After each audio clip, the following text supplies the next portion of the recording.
باری هم برای نمازهای قضایی فکر نکردی، غم نخوردی، آب دیده نکردی.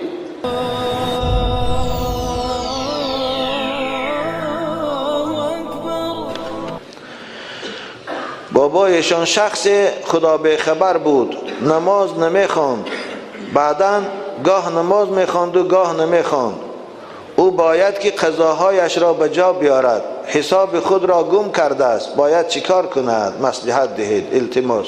خوب قضایی خواندن گیرد، البته معلوم است براش که چند سال نخوانده است. قضاییاش خواندن گیرد، یک سال و 2 سال قضاییش که خواند شد، به گمانش بیاد که قضایی هم بود شدگی است، یا شاید بعضش مونده باشد. این صورت باقی مانده قضایی هایی که شبهه دار است که آیا بود شده است یا نه، اونها را هر 4 رکعت به سوره خواند.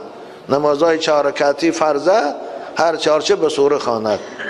اما شام و ویتره چه خیلی کس هم که خواند.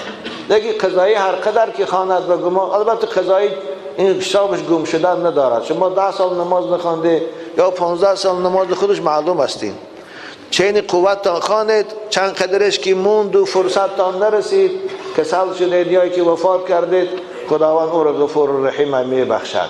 وقتی که شما در فکر قضایی خواندن بودید و فقط فرصت نیافتید تمامش کنه، خداوند او را می بخشد. لیکن خدا نماز خوان شده و قضایی ها را پروا نکرده، به یاد و تم نرسید، باری هم برای نمازهای قضایی فکر نکردی، غم نخوردی، آب دیده نکردی. این صورت بدان که خدا برای اون نماز قضایی پگم من شما را مؤاخذه سخت میکنه.